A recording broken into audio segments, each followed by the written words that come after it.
Everyone wants to be a CEO until they realize it means making impossible decisions, navigating uncertainty, and feeling completely alone at the top.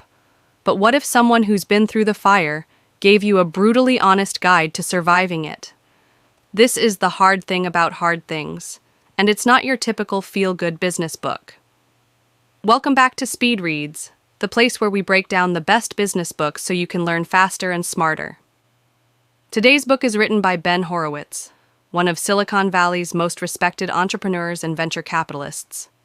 He co-founded LoudCloud, which later became Opsware, a company he led through the dot-com crash and eventually sold to HP for $1.6 billion. He also co-founded the legendary VC firm Andreessen Horowitz, helping to fund companies like Airbnb, Facebook, and Instagram. So when Ben talks about the hard parts of running a business, he's speaking from real, raw experience. At its heart, this book is about the truth nobody tells you. There's no rule book for the toughest moments in business. Ben doesn't offer generic advice like stay positive or have a vision. Instead, he talks about what to do when everything is falling apart, when you're losing money, losing sleep, and have no good options. He teaches you how to lead when leadership feels impossible. Key takeaways. 5 lessons. 1. Embrace the struggle. It's part of the job. Ben says, by far the most difficult skill I learned as a CEO was the ability to manage my own psychology. When you're leading, the pressure is intense. You'll question yourself constantly, but the best leaders don't wait to feel brave. They act despite fear. They keep moving forward, even if it's one small step at a time. 2. There's no perfect decision, only the best bad option. In a crisis, you won't have time for perfect answers. Imagine having to choose between laying off 30% of your team or running out of money in 3 months. That's the kind of pressure Ben faced and shares in this book. Great CEOs don't wait for certainty. They make the hard calls and take full responsibility. 3.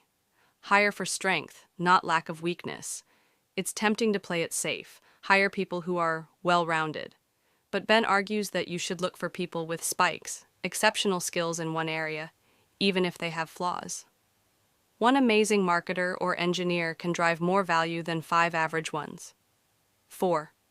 Be radically honest with your team, even when it hurts.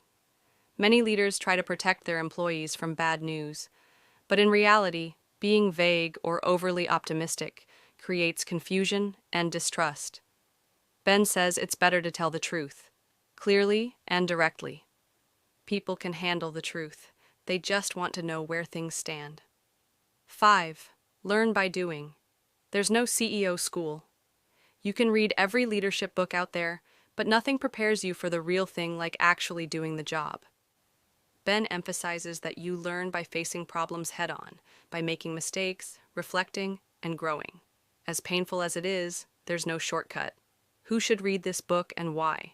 If you're an entrepreneur, a startup founder, a team leader, or someone who wants to take on a leadership role someday, this book is a must-read.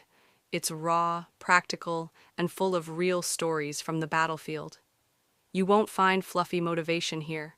You'll find solid advice on how to lead in the worst of times.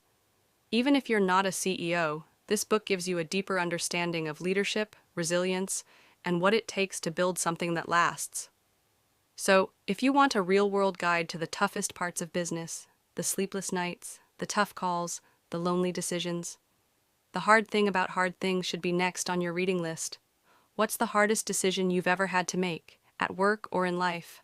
Let me know in the comments. I'd love to hear how you dealt with it. If this video helped you, do me a quick favor. Like this video, subscribe to the channel, and hit the bell so you never miss another business book breakdown. Thanks for watching. Keep learning smart, and I'll see you in the next one.